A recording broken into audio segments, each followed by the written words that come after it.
네, 오늘은 친절한 만남, 폭삭 망해수다. 예, 친절한 만남, 폭삭 망해수다라는 제목으로 하나님 말씀 전하도록 하겠습니다.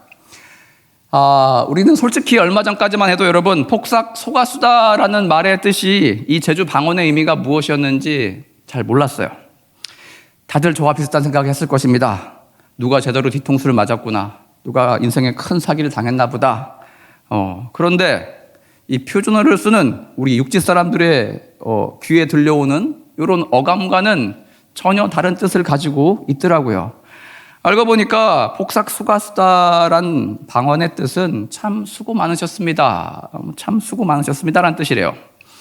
일수가방 들고 다니는 동네 양아치가 깡패가 나오는 그런 뒤통수 치는 영화가 아니고 봄, 여름, 가을, 겨울 노래 있잖아요. 브라보 마이 라이프, 브라보 마이 라이프, 나의 인생아. 정말 이 노래와 같은 따뜻한 가족 드라마였더라고요. 당신의 일생의 수고에 참으로 감사드린다라는 그런 내용이었어요. 오늘 제목 폭삭 망해수다는 이 드라마가 전 세계적으로 너무 유행을 하다 보니까 이 제목을 패러디해서 요즘 종종 쓰이고 있더라고요. 왜입니까, 여러분? 자영업자들이 어렵대요. IMF와 2008년 금융위기 때보다 더 힘들대요. 그렇게 아우성치는 요즘입니다. 그래서 이런 자주 섞인 아우성이 여기저기서 들려오는 것 같아요. 한국말에 여러분, 폭삭 망했다라는 이 표현과 비슷한 다른 표현이 있어요. 쑥대밭이 되었다. 쑥대밭이 되었다라는 표현이 있어요. 여기서 말하는 쑥대밭은 우리가 흔히 먹는 그 쑥이 맞습니다. 저와 여러분의 식탁에 종종 올라오는 그 쑥이라는 거예요. 여러분, 한국 사람들은 그 쓴 쑥을 갖다가 어떻게 합니까? 쑥을 뽑아다가 녹색 쑥떡을 만들고 쑥전을 부쳐서 먹고 쑥으로 국을 끓여서 먹는다는 거예요. 쑥은 얼마나 생명력이 질긴 그런 식물인지요. 일본 히로시마에 원자폭탄이 떨어졌잖아요. 온 도시가 순식간에 다 사라졌어요. 핵폭풍에 의해서 싹 날아갔어요. 근데 여러분, 방사능으로 그렇게 오염된 그 땅에서조차 시간이 얼마 지나니까 쑥들이 피어오르기 시작하더래요. 그런 전쟁이 화마가 덮치고 간 이후에 그 들판을 덮는 것이 쑥이라는 거예요.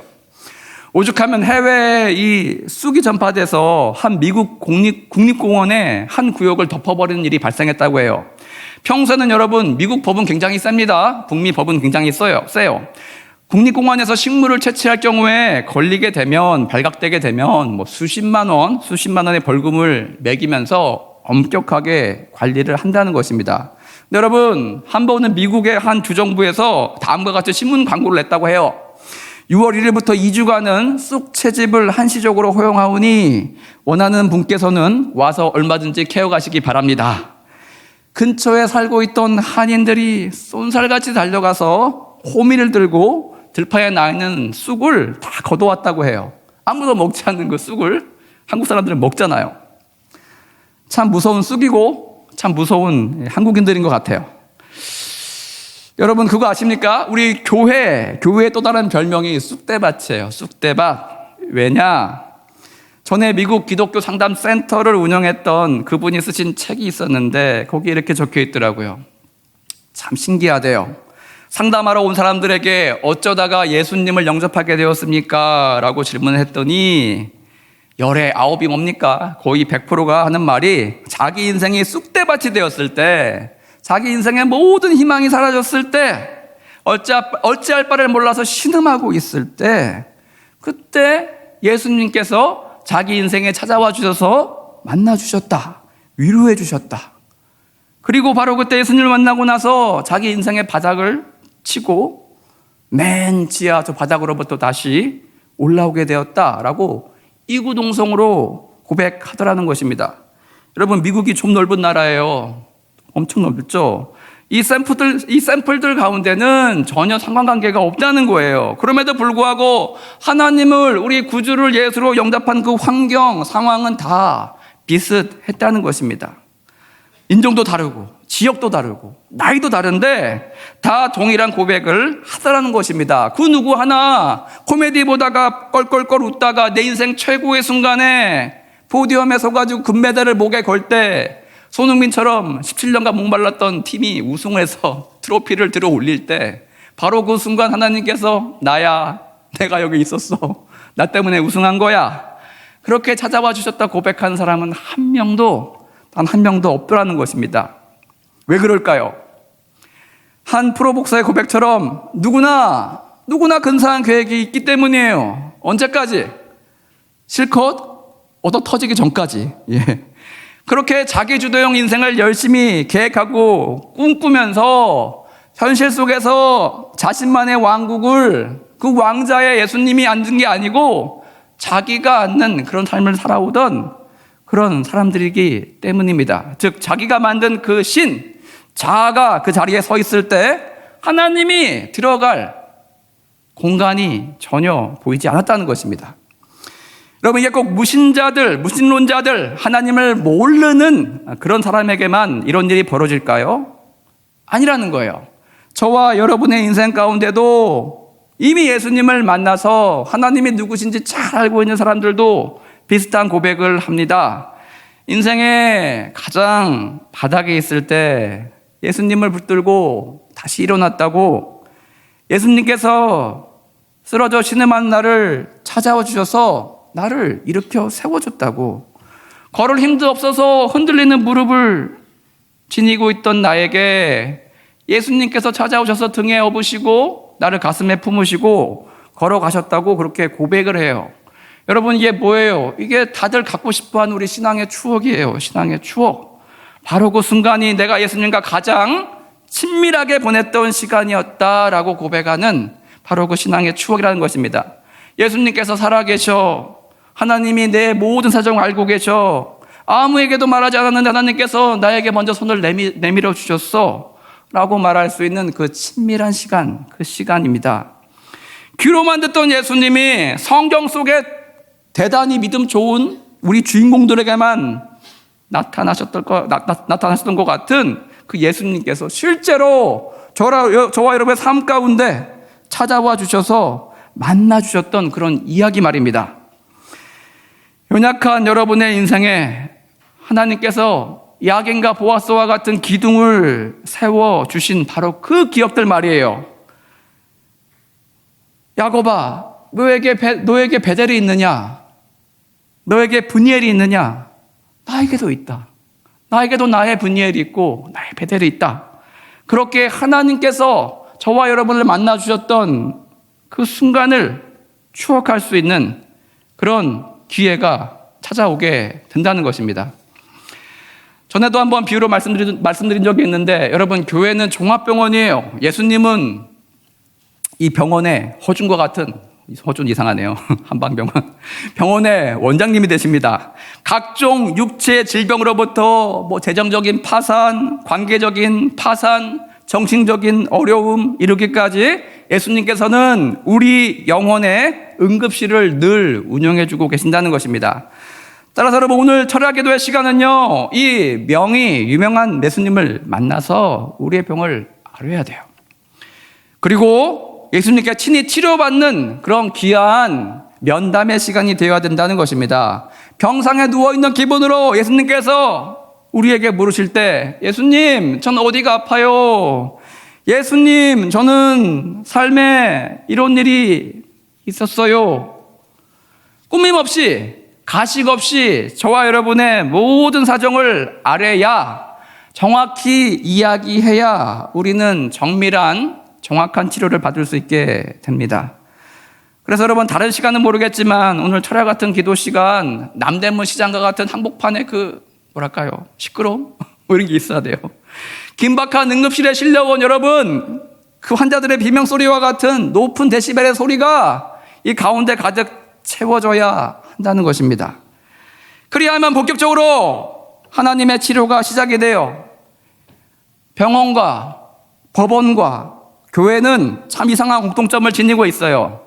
웬만큼 심각하고 아프지 않고서는 자발적으로 의사를 찾아가지 않습니다. 변호사를 찾지 않아요. 저와 여러분의 인생에 큰 문제가 생기지 않으면 하나님을 그렇게 간절히 찾지 않는다는 것입니다. 다들 조금 아프고 말 것 같으면 왜 병원을 갑니까? 병원에 가서 왜 치료비를 내고 내 시간을 낭비합니까? 그냥 버틸만 해. 그러면 여러분의 일상을 그냥 이어가실 거예요. 누가 변호사 비용을 내면서까지 심각한 상황도 아닌데 법정 싸움, 머리 아픈 법정 공방을 이어가고 싶은 사람이 몇 명이나 있겠습니까?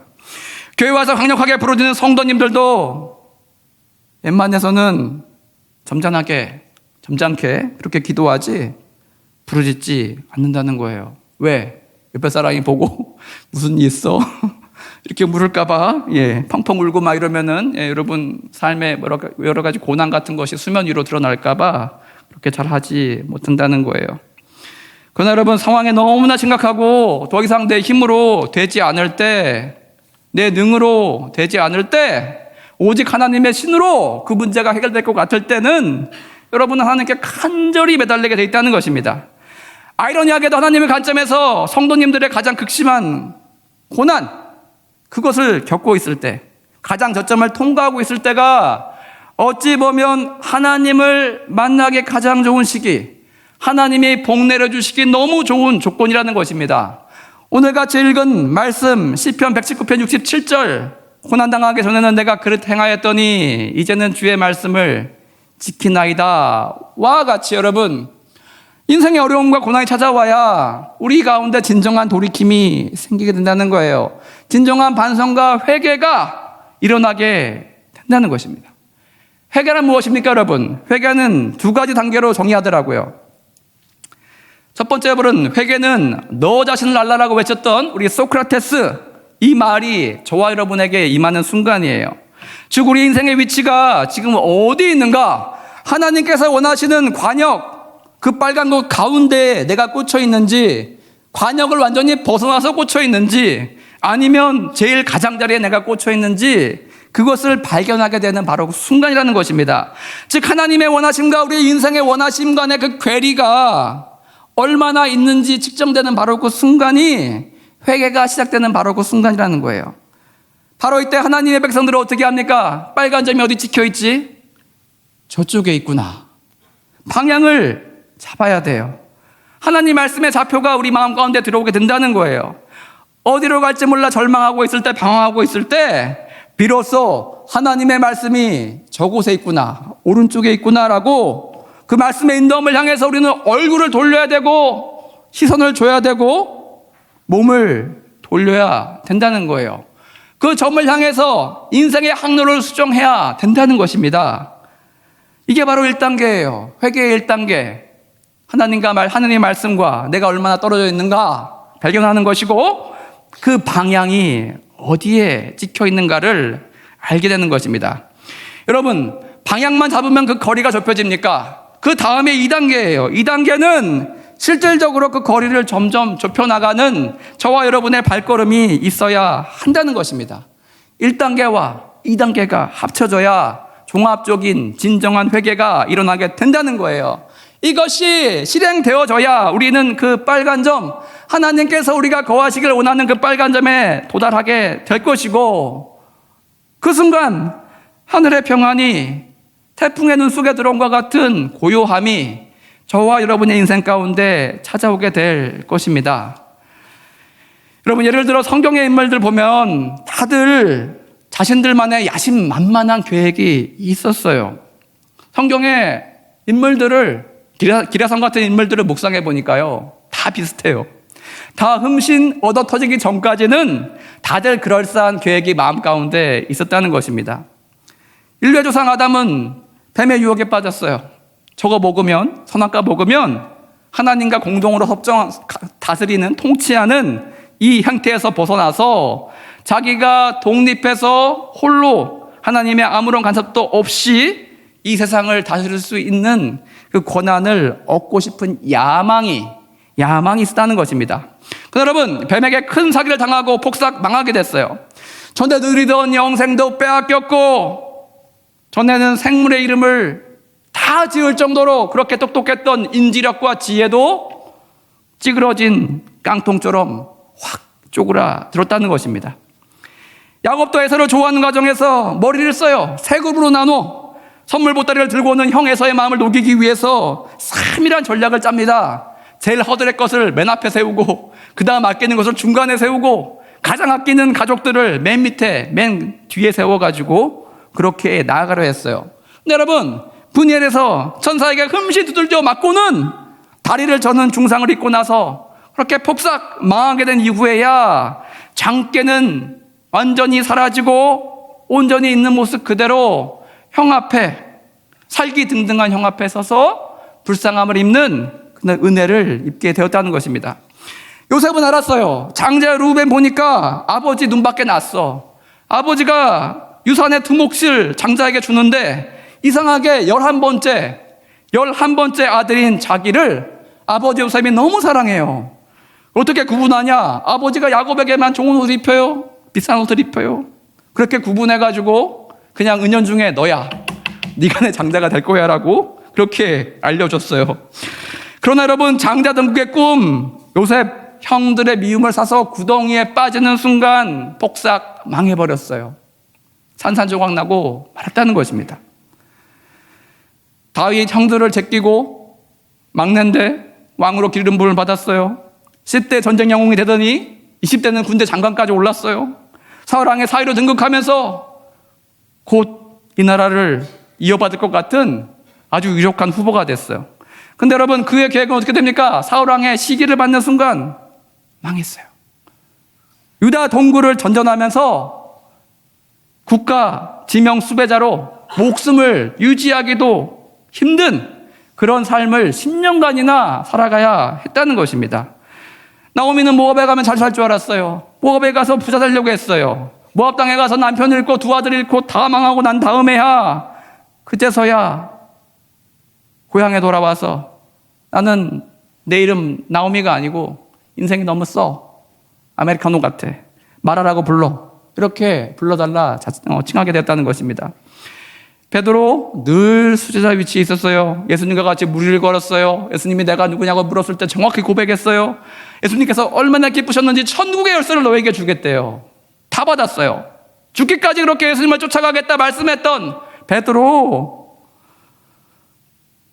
닭이 울었을 때 이미 예수님을 3번 부인했어요. 다 망해버렸어요.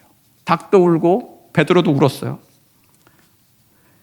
바울은 최고의 석학 밑에서 공부했어요. 최고의 인재였어요. 바리새인에 촉망받는 그런 수재였습니다. 예수 믿는 사람들을 잡아넣는 것이 저 이단, 예수를 쫓아가는 저 사람들, 하나님을 쫓아가지 않고 이상한 종교를 따르고 있는 저들을 잡아 죽이는 것이 하나님께 충성하는 거라 믿어 의심치 않았다는 것입니다. 다메섹으로 저 먼 이방 나라까지 추노와 같이 도망친 사람들, 도망친 기독교인들을 잡으러 열심히 말 달려가는 도상에서 빛으로 오신 예수님을 만나서 낙마하게 됩니다. 그의 인생도 나락으로 떨어져요. 그의 목표가 산산조각 폭삭 망하게 됐어요. 그 이후로 예수의 영을 만난 이후로 이 바울은 인생이 핍박자에서 전도자로 180도 달라지게 되었다는 것입니다. 마지막으로 여러분, 탕자는 선악과를 따먹고 낙원을 잃어버려서 에덴의 동쪽으로 쫓겨날 수밖에 없었던 우리 인간을 의미합니다. 우리 인간을 의미해요. 그가 죄악에 뒹굴다가 더 이상 먹을 것조차 없이 되자 자신의 아버지가 계심을, 자신의 아버지는 부자임을 깨닫고 다시 아버지에게로 돌아가야겠다. 그의 몸을 돌리고 뜻을 돌려서 집이 있는 방향으로 한 걸음 한 걸음 이렇게 나아온 스토리입니다. 그렇게 폭삭망하고 나서야 아버지를 떠올리고 아버지와 재회하고 아들의 자리에 복귀하게 되었다는 것입니다. 여러분, 이와 같이 우리가 세운 모든 계획들 다 무너지고 우리의 인생이 차디찬 바닥에 누워있을 때, 고통 중에 떨어져서 신음하고 있을 때, 그때가 어찌 보면 가장 복된 순간이라는 거예요. 그제서야 우리는 하늘을 바라봐요. 그제서야 우리는 주님을 간절히 찾기 때문이에요. 하나님 아버지께서 너무나 좋은 분이신 건 무엇이냐? 탕자의 아버지와 같이 집을 나간 이후에 그 아들을 계속해서 마을 어깨 나와서 찾아요. 언제 돌아오나? 얘가 언제 올까? 저 멀리서 드디어 돌아왔을 때 아버지는 왜 나갔니? 나간 돈은 어떻게 했니? 묻지 않으시고 은가락지를 끼워주고 가장 좋은 옷을 입혀서 그 더러움을 감싸주시고 어린 송아지를 잡아서 죽여서 배불리 먹여주시는 은혜의 자비, 그 은혜와 자비가 넘치는 하나님이시기 때문이라는 것입니다. 그 하나님이 가장 강력하게 느껴질 때가 언제냐? 저와 여러분의 인생이 완벽하게 망가졌을 때예요. 여러분, 이제 하나님 얻어터짐 없이 잘 나갔던 인생 한번 봅시다. 솔로몬 잘 나갔어요. 하나님께서 전무후무한 지혜를 주셨고 북쪽으로는 하마덕이니까 터키 남부부터 애굽 강까지, 남쪽은 애굽 강가까지 어마어마한 영토를 다스리고 있었어요. 그러나 여러분, 그가 번영을 누리자 어떻게 해요? 주변국에 있는 공주들을 데려다가 아내로 삼아요. 정치와 외교술로 하나님께서 허락해 주셨던 그 번영을 이어나가려고 잔머리를 씁니다. 점점 그는 그렇게 영적으로 병들어갑니다. 그리고 그 사후에 그의 죄악으로 인하여서 나라가 남과 북으로 쪼개지고 맙니다. 만일 여러분 솔로몬에게 나단과 같은 선지자가 있었다면 하나님의 경고를 들고 그 앞에 나가서 그의 잘못된 삶을 지적할 사람이 있었다면 솔로몬은 어쩌면 돌이켰을지도 모를 일입니다. 우리 얼마 전 살펴보았던 북이스라엘 여로보암 2세는요, 솔로몬의 영토와 맞먹는 그 크기까지 전부 회복한 유일한 왕이었고 북이스라엘의 전성기를 이끈 위대한 왕이었어요.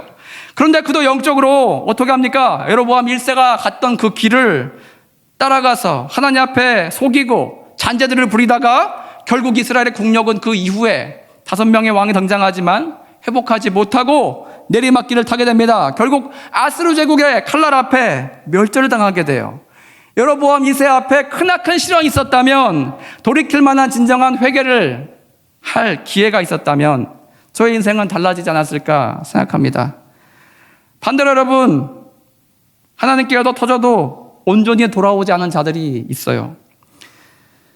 아합은 이방 공주 이세벨을 아내로 맞이합니다. 국경을 접하고 있던 당시 강소국이었던 북쪽의 레바논 공주와 정략적인 결혼을 해요.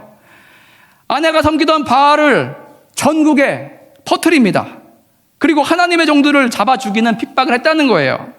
그러나 아합에게 하나님께서 엘리야를 보내서 그의 죄를 꾸짖었을 때, 그의 왕국이 곧 멸절되리라는 그런 예언을 들었을 때 그는 베옷을 입고 하나님 앞에 겸비함을 보입니다. 그러나 그의 회개는요, 잠깐 방향과 얼굴만 하나님께 돌렸을 뿐 더 이상 그의 발걸음이 하나님 원하시는 그 방향으로 나아가지 않았다는 거예요. 하나님께서 그의 겸비함을 보시고 너무 좋으셨어요. 얼굴에 따뜻한 미소를 지으시면서 지금 봤느냐, 아합이 내 앞에 저렇게 겸비하게 군다, 저 모습을 보았느냐라고 얘기했을 때 그는 그 기회를 놓쳐버렸어요. 결국 바알이라는 악에게 다시 돌아가서 계속 삶을 이어갔을 때 전쟁터에서 비명 행사를 하게 되었다는 것입니다. 사울왕 가장 연약한 베냐민 지파에서 은혜로 초대 왕으로 선출됐어요. 겸손으로 시작했습니다. 키도 크고 잘생겼었어요. 하지만 결국 폭주하게 돼요. 망해버린 왕이 되었습니다. 사무엘 선지자가 제사장의 직무마저 아무렇지 않게 빼앗아버린 사울왕을 꾸짖었을 때 잠시 회개한 듯 했습니다. 그러나 그도 또한 그 순간만 잠시 하나님을 바라보고 하나님의 음성에 주눅이 들었을 뿐 곧 계속해서 자신의 욕망의 전차가 이끄는 대로 그렇게 살아가다가 전장에서 자신의 칼 위에 엎드려져서 삶을 마감하고 말았다는 것입니다. 여러분, 하나님께서 부르실 때 잠시 멈춰서서 돌아보고 잠시 하시는 말씀에 귀를 기울이다가 다시 자신의 원하는 방향으로 개가 토한 그 음식물 다시 먹는 것 같이 그렇게 발걸음을 옮겨갔던 안타까운 두 인물이라는 것입니다. 이와 같이 인생의 회개의 타이밍은요, 항상 우리가 우산 없이 천둥치는 폭우 아래 놓여있는 그런 형국과 비슷합니다. 인생의 콘크리트로 된 지하 나락으로 떨어질 때 받는 그 충격과 비슷해요. 어제 무거운 고민이 오늘 아침에 일어나도 여러분의 마음을 짓누를 때, 그런 어려움 인생 가운데 늘 찾아왔을 때입니다. 우리의 계획과 사업과 우리의 관계 다 폭삭망하고 핵폭탄이 터져버려가지고 우리가 갖추어 놓은 모든 것들이 깨끗하게 사라졌을 때, 바로 남겨진 것이 하나도 없을 때, 바로 그 자리에 쓰디쓴 인생의 쑥만이 자라날 때, 바로 그 순간이 인생의 회개가 찾아오는 바로 그 타이밍이라는 것입니다. 여러분, 이런 순간이 찾아왔을 때 너무 노여하거나 슬퍼하지 않아도 된다는 것입니다. 하나님 백성 부르짖으면 하나님께서 늘 응급차를 보내주신다는 것입니다. 응급차에 누워 실려갈 때만 해도 다들 황망해요. 왜 내게 이런 일이 벌어졌을까? 왜 내게 이런 절망적인 상황이 펼쳐졌을까? 내가 다시 일어나지 못하면 어떻게 하나? 이런 여러분 근심 속에 병원에 실려가요. 하지만 하나님을 만나게 되면 우리가 앓던 인생의 고질병들, 우리 인생에 품어져서 우리 한 축을, 한 구석을 차지하고 있는 그 죄악들, 그것들을 하나님께서 도려내 주신다는 것입니다. 죄악의 사슬로부터 그것들을 끊어내시고 어둠의 건설로부터 우리를 건져내 주신다는 거예요. 그렇게 119에 전화하는 그 음성이 복되고 다 내려놓고 환자같이 실려가는 여러분의 기운 없는 그 모습, 근심 가득한 그 모습이 복되다는 것입니다. 그래야 우리 인생의 해답을 갖고 계시는 주님 앞에 저와 여러분이 서서 온전히 하려고 깊이 만나서 고침받는 그런 삶의 복이 임하게 되기 때문입니다. 여러분, 이 밤 시편 119편 71에서 72절 말씀, 고난당한 것이 내게 유익이라 이로 말미암아 내가 주의 일례들을 배우게 되었나이다. 주의 입의 법이 내게는 천천 금은보다 좋으니이다. 이 고백이 여러분 흘러나오게 되길 소망합니다. 이런 회개와 회복과 고백으로 주님과 깊은 만남이 있는 신령한 밤 되길 주님의 이름으로 축복드립니다. 다 같이 예수기도 찬양하시고 기도함 나가겠습니다.